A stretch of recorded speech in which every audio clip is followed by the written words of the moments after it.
Well, the eNCA team is in the northwest and have spent the day listening to residents of Mahikeng. They've been talking about their expectations ahead of the May 8th election.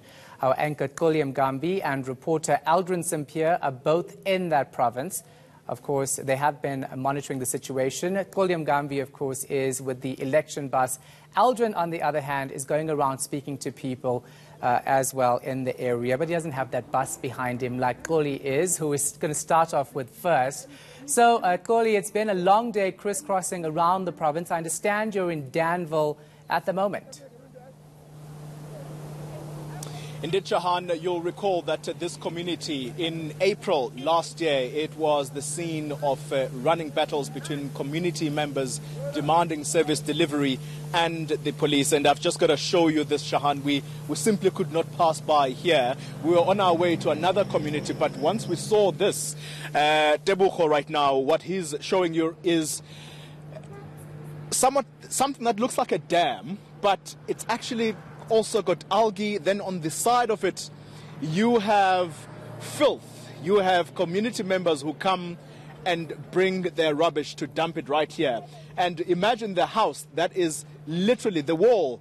What separates that house and this dam is the wall, Shahan, and we're told that mosquitoes are a serious problem here come nighttime. And we understand that this used to be a dumping site where the municipality would bring those large metal containers where people would throw stuff in there, but that doesn't come here anymore. And the municipality has been informed about this situation for a long time, and they're doing nothing about it. The issue also, Shahan, is that there is a nearby boutique hotel. Now imagine you come in this area, would you go and book a place in that boutique hotel? I doubt it very much. So let's speak to the general manager of that hotel to find out, firstly, how long this situation has been in this. And I'm joined by Eliams Chamkwicha. He is the general manager there. Mr. Chamkwicha, thank you very much for your time. Firstly, this situation right here, the smell is unbearable. How long has the community, people who, you'd run a business here, how long have you been with this situation for? This has happened, I think, now for the last 6 months. I used to see the municipality coming to clean up here, but after that, I saw that they couldn't handle it anyway. Yours is business. How affected is your business by this situation? We are affected because every time I've got some clients coming to sleep over there, to sleep at the boutique. They always complain about the filthy, and the cleanliness comes first. So it has really affected our business. So people are not booking as much as you would like them to be? At the moment, yes. We are in trouble with this. Okay. All right. Eliams Chamkwicha, a general manager, Shahan, at a nearby boutique hotel. And very interestingly, Shahan, I know he didn't want me to do this, but I'm going to have to do it because he said, look, I can't comment. I'm from Unit 8. There's an ANC member here. Very bright ANC color. Please show the viewers Tebogo. That very man. Let's be fair to him. He says he's not a leader in this ward. He's a leader in another ward. But he's told us that, look, if there is dirt and the municipality is doing nothing about it, you guys are welcome to show it. So sadly, we had to do that because he also is saying if the ANC government is not doing what it's supposed to do, then it's got to be exposed. So that's the situation here, Shahan. Perhaps some would say this is the legacy that the former premier is leaving behind here, Supremo Mapilo. Yeah, it's shocking that people are still talking about this going into this election. Xoli, we'll leave it right there. Let's stay in the northwest, though. It's a hotly contested province. The ANC and EFF have been very busy campaigning in the area. And the UDM held an election campaign there this past weekend. For more on this, let's go to eNCA reporter Aldrin Sampier. Now, Aldrin, you have the ANC regional leader to talk about the difficulty of campaigning due to party divisions in that province. Well, certainly, indeed. She's standing right next here to me. She is the cluster coordinator here in this area, and we'd just like to give you an idea of what happens when you have these door-to-door campaigns. We give you an insight into the planning that takes place, and it's at operation centers like this one right here behind me, where you have ANC volunteers who come and prep and get ready for all those door-to-door campaigns, where we sometimes only come out when the leaders are doing the door-to-door campaigns. This is now the national leaders. But there are people who are actually working on the ground, and Nombulelo Ngobo is one of them. Mam Nombulelo, thank you so much for joining us. Thank you very much. You did not introduce yourself to me. Apologies, I'm Aldrin Simpiwe and I'm from eNCA.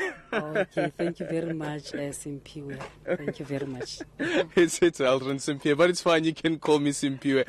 Let's quickly start speaking, first of all, the planning that happens when it comes to door-to-door campaigns. What do you do?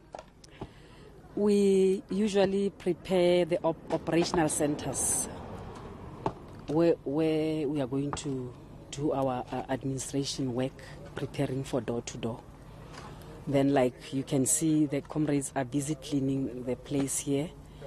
Now we are preparing to do a door-to-door in Bokone, where we call it, where it's a hot spot. Yeah, but we want to start doing it from Wednesday. But this is not the first program. We have started doing the door-to-door last month. Okay. Yes. You speak about Bokone being a hotspot. What exactly is it that makes it a hotspot? You can see there's so many red boards for the EFF, but that is not a threat. We know that ANC is going to win. Yes. But what makes it a hotspot? It's because we did not receive the material, election material on time.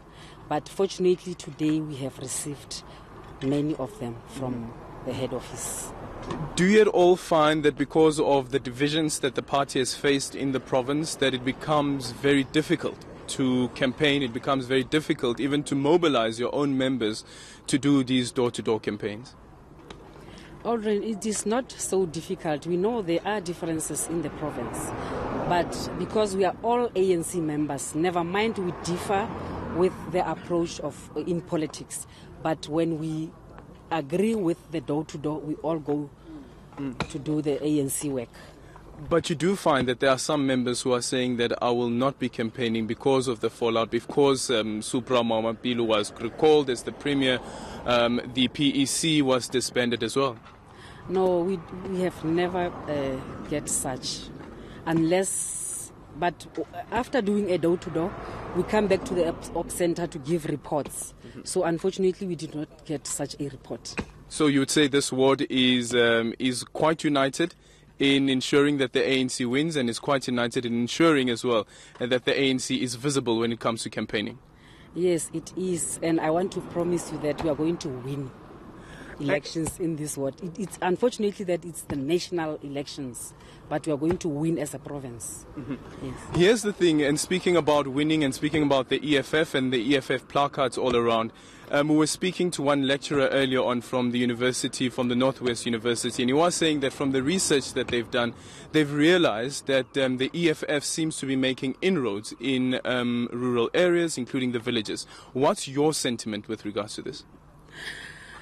Yeah, when we do door-to-door, when we talk to our voters, they like ANC. It's just that the ANC has its own challenges like other political parties. Therefore, we are not going to entertain such sentiments from the EFF. We know that people like ANC and they all like these political T-shirts. Some, they say, no, we just take these T-shirts to sleep with them. Like we will be wearing them as pajamas. Yeah, but they like the ANC. Whether they take those T-shirts and wear them as pajamas? Yeah, because I was doing door-to-door last week in Ward 17. There was one old man. He said to me, I want to be fair and honest with you.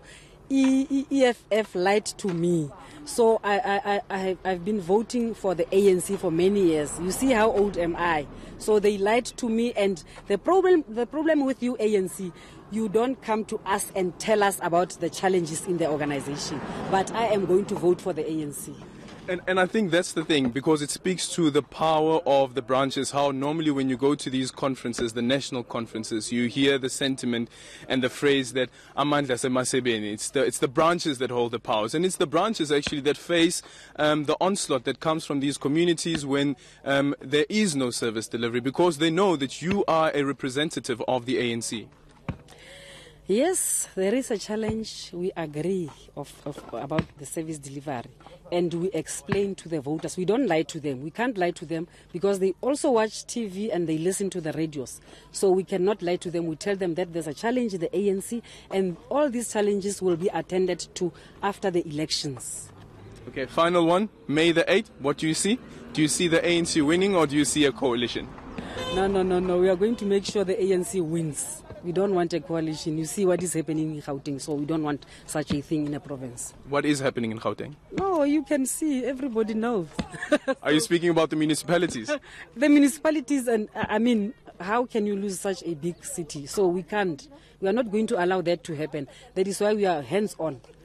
Today, as the BET coordinator called me, I was busy arranging for the door-to-door for tomorrow in Ward 35. Are you still hurt that the ANC lost those 2 metros? Oh, very much. I don't want to lie. I am deeply hurt. But we are going to make sure that we retain it. Is it of its own doing?